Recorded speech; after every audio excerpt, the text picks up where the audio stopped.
Welcome to Total War Warhammer 2. In this series, which is primarily going to focus on showcasing the new upcoming DLC, The Shadow and the Blade, I'm going to play as the Dark Elf Lord Malus Darkblade. Malus Darkblade is, to put it mildly, especially cruel, even by Dark Elf standards, and his lust for power had no bounds whatsoever, it would seem. He actively allowed himself to become possessed by a demon of chaos, Tsarkan, the Drinker of Worlds, which I would say that even for a Dark Elf is pretty insane. Now, Malus, relying on sheer willpower, from his dark determination and limitless reserves of hatred to overcome any opposition, he perseveres through the torment of his demonic possession to draw upon Tsarkan's frightening power when needed, carrying out the bidding of Malekith, the Witch King, as the Lord hacks a bloody path of ruin and destruction across the world. And of course, as always, the Witch King has a trump card to keep Malus in check. Meanwhile, the Grand Night Lord of Clan Eshin of the nefarious Skaven has deployed one of his trusted master assassins, Deathmaster Snikch, to try to stop Malus Darkblade. Deathmaster Snikch is the other lord released with this DLC, just so you're aware of that. Now, before we begin, I would like to offer my gratitude to Creative Assembly for providing me with a key for the DLC and also for allowing me to post game footage before the DLC actually releases. Now, with that said, let's jump into a new campaign. And I think that we're going to do the Eye of the Vortex campaign instead of the Mortal Empires. I fight for the greater good. And yes, we have Tyrion yammering about fighting for the greater good as usual. Son of Hag Graef.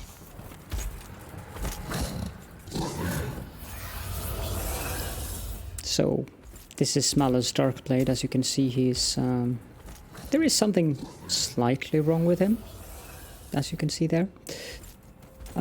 Just showcasing Deathmaster Snikch as well. Lord of the Eshin. Yes. He likes sniffing.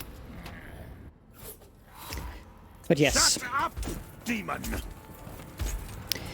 Yes. The initial challenge of Hag Graef is hard. I'm just going to do this on easy. I've played the beginning of this campaign, practicing it, and it is very hard. So when you've mastered it, I assume that it isn't going to be as hard as I experienced it. But I've played as Malekith. I've played as Tyrion, I've played as Lord Mazdamundi, and I've also played as, I think it was Cetra, the Imperishable that I played as. There's also a third lord which is coming out, Repense de Lyonesse, but that's for another discussion. So, Hag Graef, initial challenge, hard. The Dark Elf race attributes are the same for Malus as for the others. You have the Black Arcs, which is powerful naval units that can replenish forces, recruit new units and forces, and bombard battles within range. The Dark Elves use slaves to provide a bonus to their provincial economies at the cost of reduced public order. And finally, they have the Murderous Prowess, that they receive the favor of Cain in the form of increased combat performance should they kill enough enemies in battle. For Hag Graef itself, the faction effects here is that their suitable climates are, interestingly enough, mountains and jungles, which is not at all a regular climate for Dark Elves. Neither of them. Malus is possessed by the demon Tsarkan, who is controlled with the use of elixirs. Then we have Tsarkan's Whispers. The demon influences Malus to commit acts of slaughter and cruelty. We start out with a military alliance with Naggarond, which is the faction of Malekith. Income from iron mines, gold mines and marble quarries, plus 30% in all regions. Then we have Malus's own effects. He recruits Cold One Dread Knights, Cold One Knights and Cold One Chariot units at 20% lower cost. That only applies to his own army, of course. In addition, the upkeep is minus 50% for the same units in his own army. As for his special starting units, he starts with an... this is a new unit in this DLC, the Bloodwrack Medusa. It's a fairly interesting unit. We get a page not found because it isn't there yet. He also starts with a Scourge Runner Chariot, and he starts with a unit of Cold One Knights. So, with those things aside, let's just start the campaign.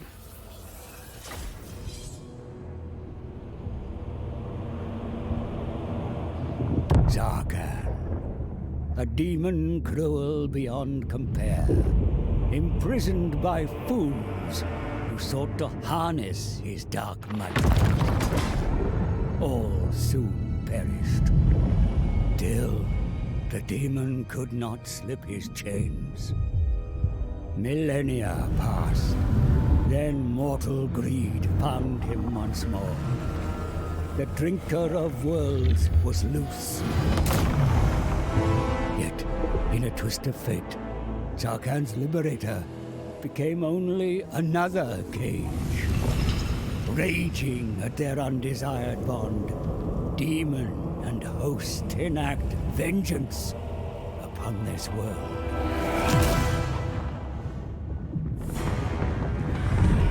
All shudder, save for the Skaven.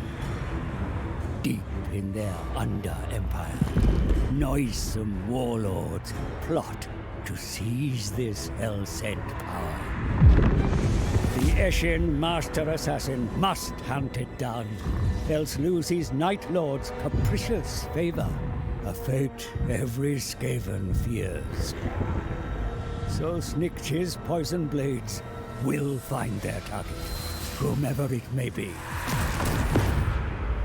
The Witch King knows well where Zarkan lurks, for its host dances to his tune. Malekith promises the elixir to subjugate the demon shade, if the fabled scrolls of Hecate are first brought to him. Zarkan's possession has cost Malus Darkblade dearly.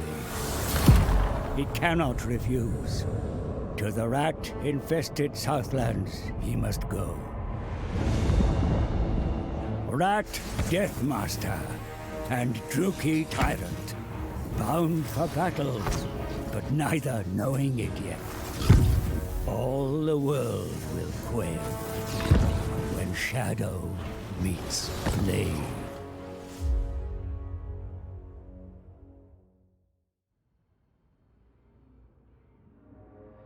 I like the voice of the narrator.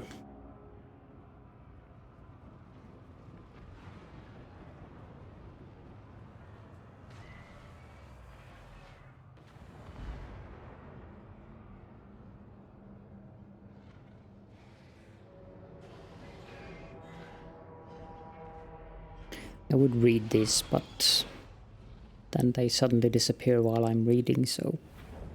Though Hag Graef remains under my control, the Witch King has dispatched me here to gather the scrolls of Hecate.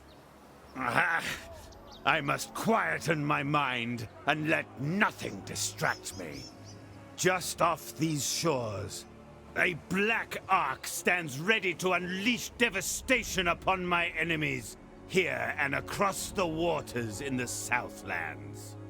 The jungles and mountains of this place appear to house many sites of arcane power. I shall harness them for my lord Malekith, and he will grant me what was promised. Shut up, demon! Curb your thirst for souls. The Asur are mine to annihilate. The islands will not protect them. My affliction is both a terrible curse and an immeasurable source of power. But soon I will have greater control. I will do what I must to ensure that I return to Nagaroth in triumph!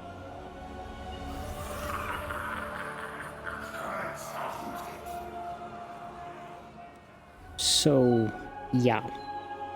Bound as one, Tsarkan's possessive power constantly saps at Malus's mind, manifesting itself as a powerful demonic form in battle when fully possessed, while all those around him suffer in fear of the Drinker of Worlds. Tsarkan's influence can be thwarted by regularly taking elixirs to suppress his ever-advancing possession, but succumbing to his whispers of murder, carnage and war can bring great rewards at the cost of Malus ceding more control to the demon. And then we have the slaves and the black arcs, so we'll just skip that. Mission issued. We are to capture and occupy a settlement belonging to the following faction: Tor Elasor, which is this one. The vile Ulthuani have made their home here. Their walls must be sundered, every last Asur wretch slain, or driven out, and their lands seized in Malekith's dread name. Yeah, we're going to... That's an actually quite funky little addition. I just need to adjust the sound settings a little bit, because that was... it's going to be rather loud. Let's flip this down one notch. We can probably flip the music up one notch. I'll adjust it as needed. Okay, so first of all we start with Malernur, which is a master hero. We will attach him to Malus's force. This is real military might. I definitely need to adjust the voice level here. Sound, speech 1 down. Resume. The Black Ark... That's better. The Black Ark will provide us with some assistance in this battle. I'm not... Yeah, I'm not too happy with the unit composition that we start with, because these are not the units that I'm used to using when I'm playing as Dark Elves, which probably adds to the difficulty for me. But, that said, let's go into the Tower of the Sun, where we are going to attack Amon. And also we have the settlement garrison from Laurum. We will fight this battle ourselves.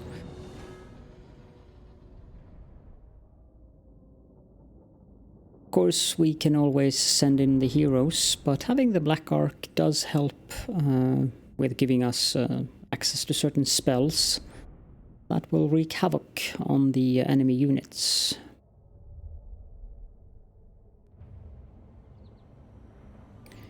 Okay, so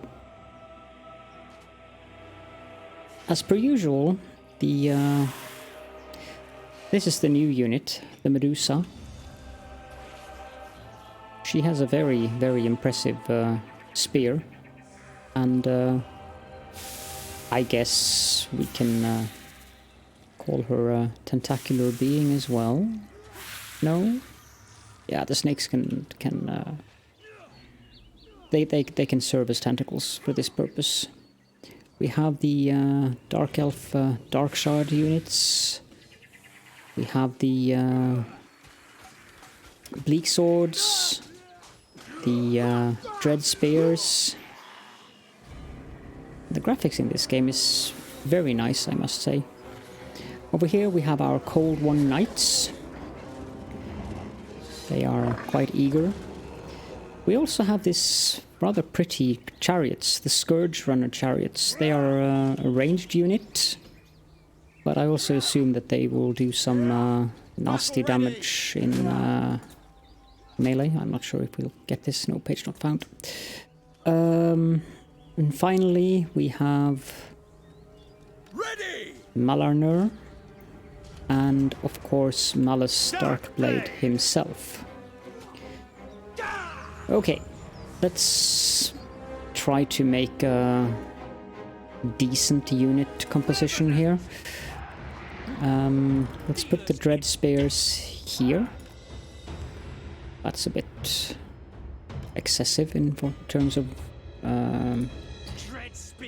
ranks. Let's try to make that uniform. There we go. Now, these two, put them here. Let's put the Dark Shards just behind them. And the Bleak Swords, we can put them on this side. I don't think we need that to be just that. Can we make this uniform? Yes, we can. We'll put them here. And we'll put the Bloodwrack Medusa there. Cold ones. Then we'll put the cold ones over here. We'll put the chariots, we'll put them here. And then Malus Darkblade. And Malarnur, let's put him beside the Medusa. And that's about what we have for units here. Now the High Elves have a distinct advantage over us by having far better range on their archers. What I'm going to do is wait for these to cool down. And I guess we'll move these over here. You can hold on Alt, by the way, if you want to move units in formation.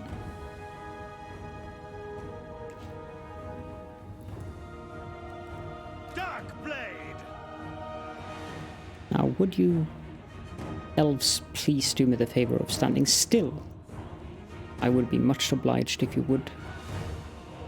Okay, so we have Kane's Lash. Single bolt of magical lightning with a small strike area, which is strong versus multiple combatants. Also good against artillery pieces. But there are no artillery pieces that I'm aware of, so let's do that there. Then we have Sky Cauldron, which causes magical damage, also strong versus multiple units. We'll put that right there. And finally we have the Soul Rain, which we will put here.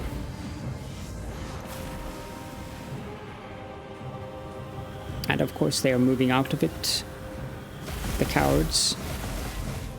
Now let's bring Malus forward. See if we can drag some arrows out of them. Take Malarnur as well. I plan on pulling both of them back, but the AI will use arrows on these, which is generally a waste of arrows. However, instead it would appear that they are actually advancing, which is an interesting choice.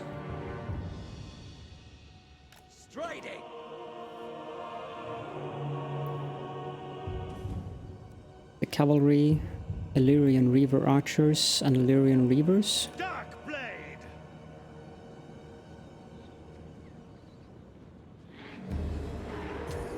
Okay, turn around and attack them. Use that. Let's have the spearmen go forward as well. And you can run over there.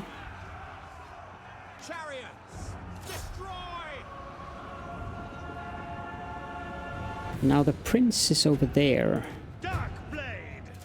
Let's do that and move them up there.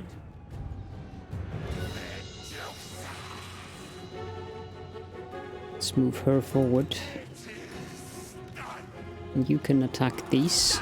Spearmen attack there. Then move forward. Start attacking. Then there, there, and there.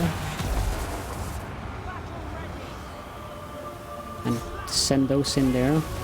Malus, how about you go into your demon form?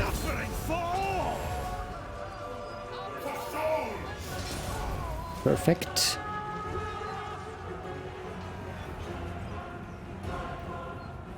Now these can attack here.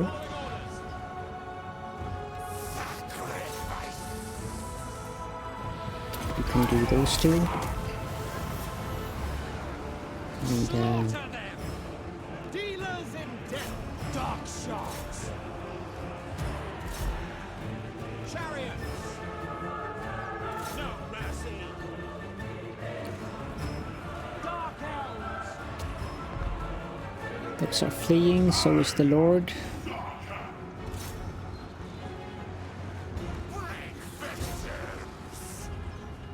The Medusa can do some damage on those before attacking from behind here. Cold ones. Dread spears.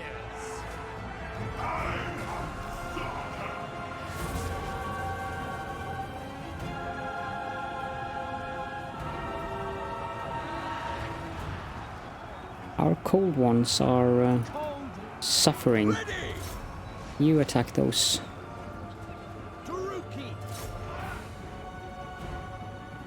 You can continue to make them go away. Now you can attack them. You go attack those.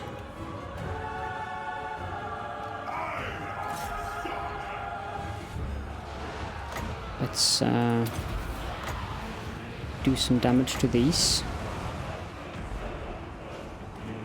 And also put that down there. And turn these around.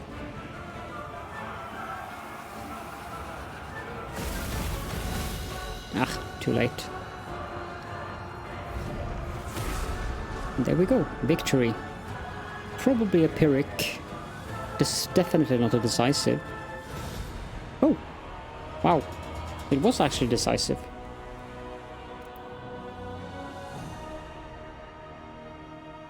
That went a bit better than my previous attempt at this, which was a Pyrrhic victory.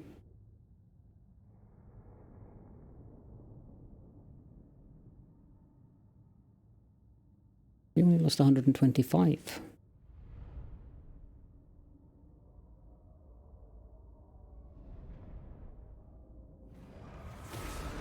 Elation in victory! Sack these hovels! Now, slaves are very useful. You are making a mistake. Province instability. Reap their livelihoods! It's not something that I really like. Here I conquer! I think we'll go with the loot Treasures and occupy. power all to me!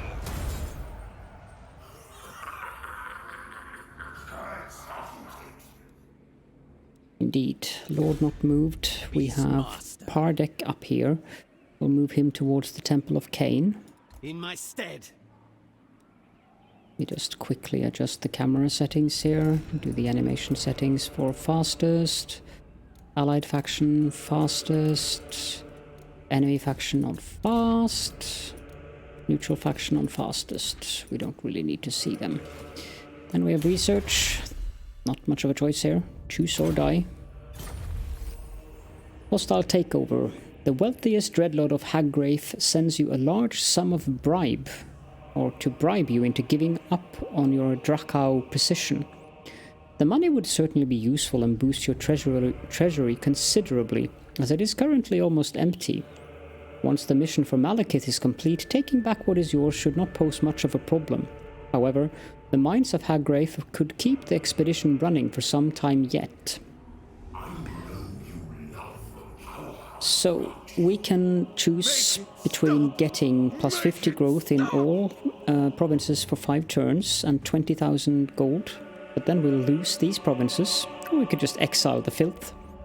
We will have a chance to gain 4 loyalty on our lords, and then also public order plus 5 in all provinces, and we'll also retain Hag Graef. And that's exactly what we're going to do. 20,000 isn't really that much anyways. Then we have a mission to use an elixir to regain control from Zarkan, which is a good idea because bound as one, Sarkhan's possessive power constantly saps at Malus's mind, manifesting itself as a powerful demonic form in battle when fully possessed, while all those around him suffer in fear of the Drinker of Worlds. The problem there is that it really does bad stuff. You can see here that for battle it's good, ward save 30%. We also have access to the ability Sarkhan when it is at full possession. However, all of our lords have a chance to gain -1 loyalty at turn start, and also the casualty replenishment rate is -50% on all armies, which is really nasty. So we'll take that quest, and then we get another mission: maintain control of 1 provinces, either by direct ownership or through vassals and military allies. So we can drink an elixir. Currently that will cost us 225 gold. And boom. We get 500 back, and we're down to 0. At 0, there is no real penalty, except we don't have the ability to use Sarkhan in battle. If we get it minus, we get loyalty and all kinds of things, but we also get penalties to melee attack, which is also not really something that we want. So, of course, the other place we're at, it's at the opposite side of the world. But, yeah, we'll deal with that. Let's repair the buildings and assign skill points. Sarkhan is... no, sorry. Malus Darkblade is a lord that I intend to use very much in battle, so for the beginning we will focus on personal combat skills for him. Armor +5, and continue in here. Eventually he'll get Spite when he's at rank 7, which is a nice little cold one that he can ride around on. We also have skill point for Malorner. I think we'll do the same thing with him. Focus on personal combat. And then we also can upgrade our Black Arc.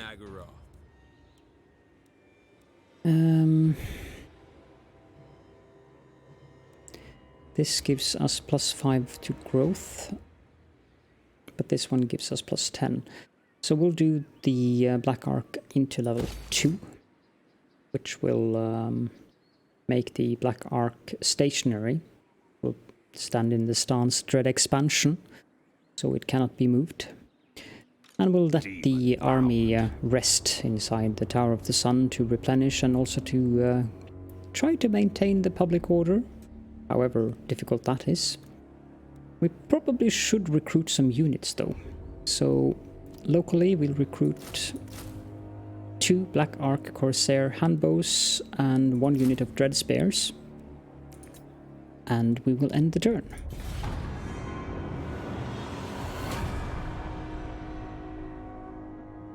Malekith will be running around up here fighting the Skaven.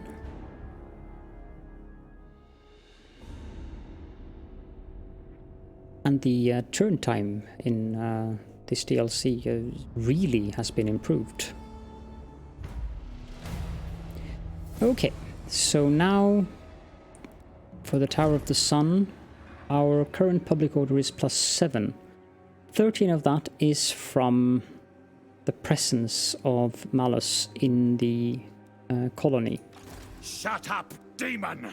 Yes, yes. We let him recruit more units. Quiet fiend! Take 2 Black Arc Corsairs and 1 Dread Spears.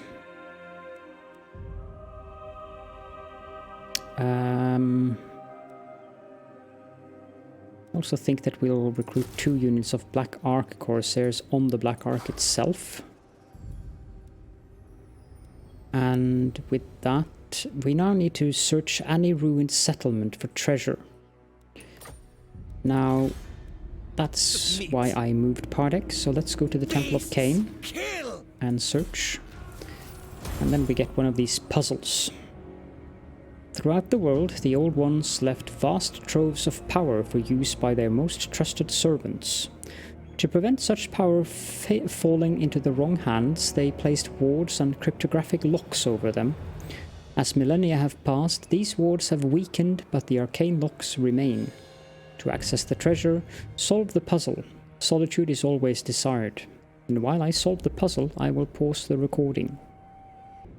Okay, so the rubric of the old ones require you to identify the symbol that is not repeated.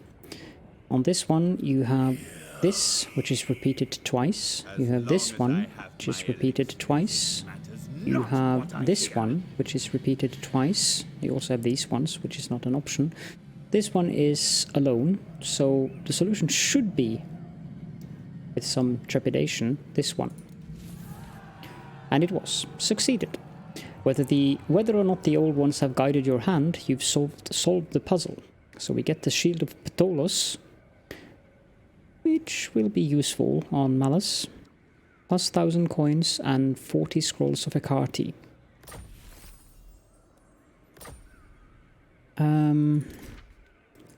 Malus. Demon!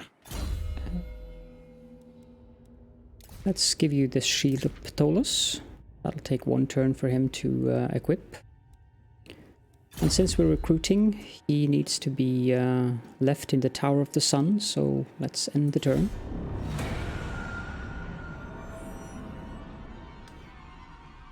Malekith is roaming around.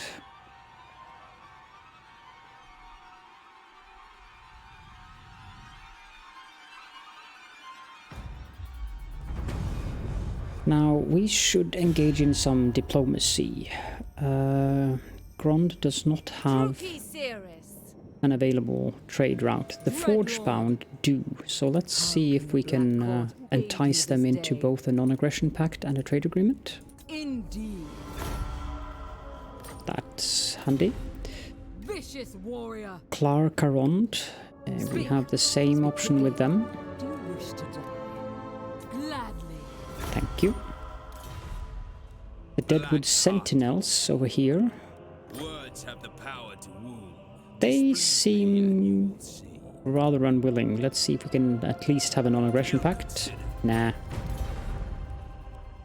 Nagarond, we already have a trade agreement with. Harganeth.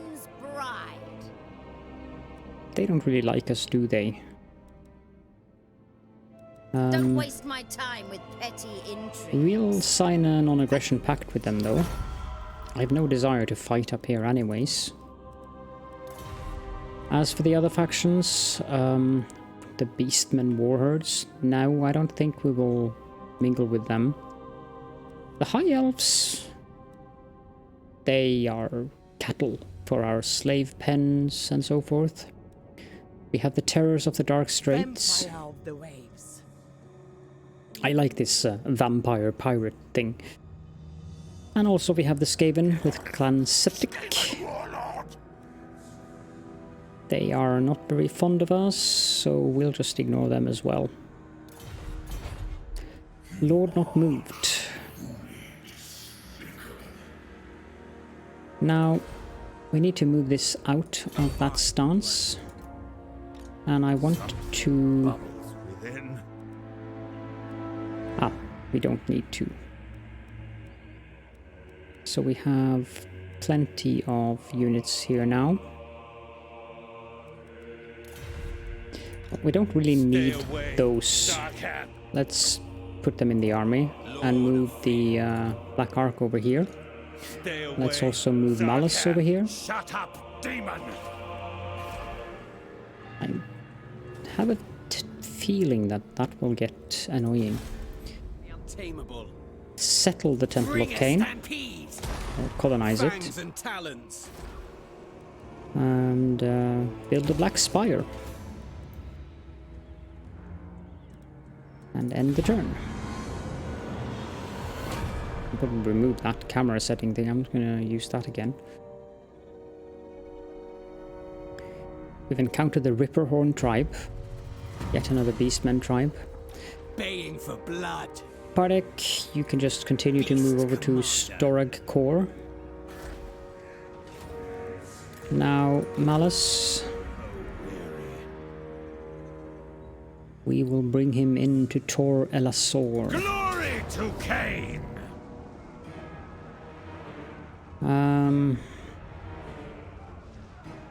I think this is a siege battle. I don't have any siege equipment. Let's build a battering ram and continue the siege.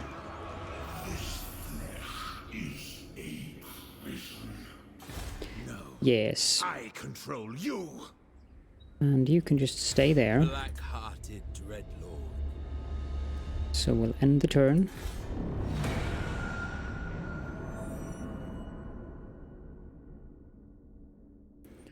Malekith is running around. Not sure what they're up to. Faction destroyed, Ripperhorn tribe. And choose or die, the technology has been finished. And I do like the flavor text here. Some choices require next to no thought whatsoever. Indeed.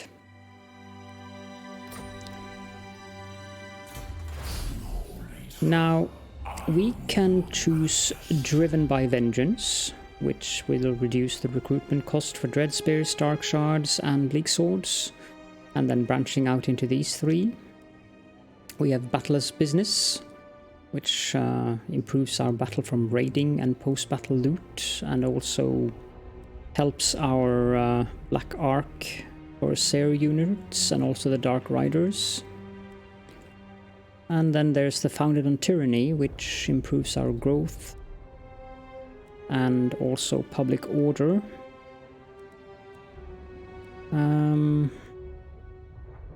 I think we'll go with Driven by Vengeance and then into Martial Society. Spare none. Lord not moved. Lord of the Black Court. We can upgrade this building on the Black Ark, which will give us the ability to recruit Dark Shards, which I think is a good idea. Settlement upgrade available. Here.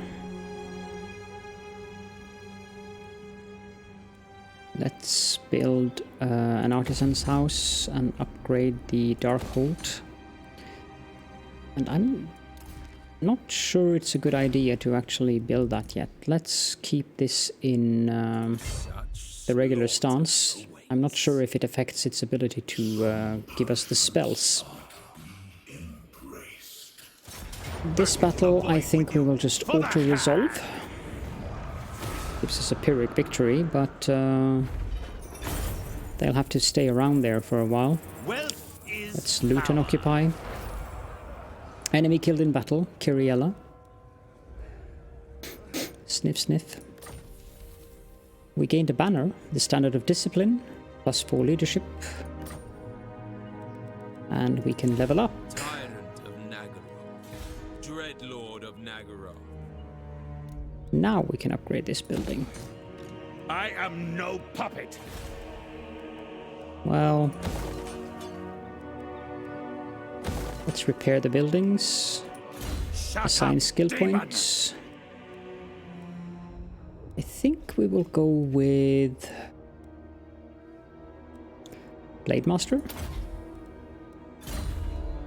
And on Maliner, we will go on with, with Conqueror. End turn.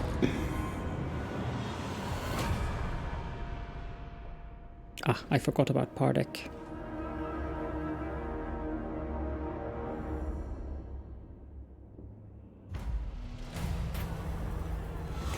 The Curse of Kurnuos. Pardek. A curse has befallen the local forest. One of your lords has begged for the help of Kurnuos, a god of the hunt, in order to track down some slaves that have escaped from his estate. However, he neglected to carry out the required sacrifice first. We can slay his family, which will give Pardek -5 loyalty. We will, however, get the Arrow of Kurnuos. We can declare him a heretic.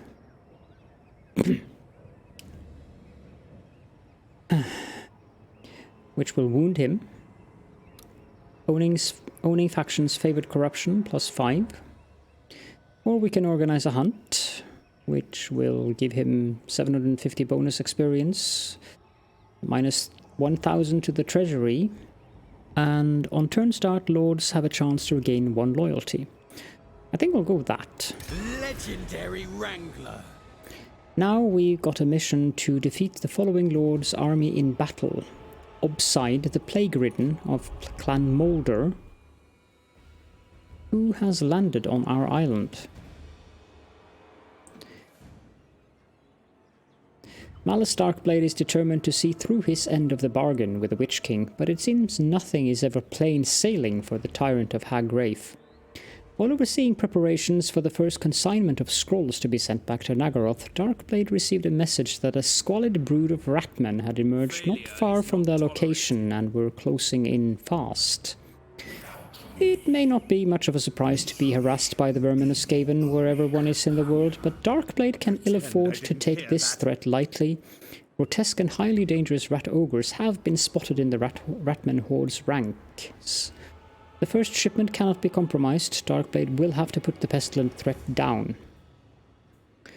We'll get a plus 80% casualty replenishment rate to all armies for 1 turn if we succeed.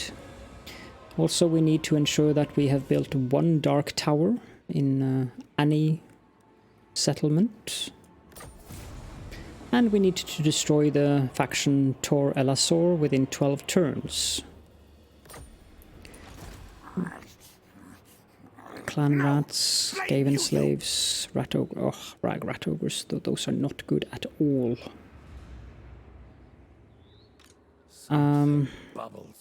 We need to replenish our army. Beasts of Druki.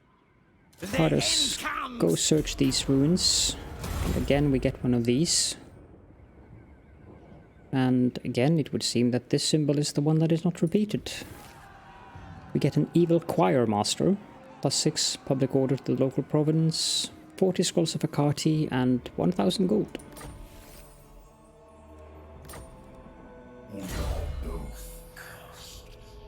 Pardek is a high beast master. He gets some rather nice stuff after a while, huh? Let's give him a Sea Dragon cloak. Black Arc upgrade is available.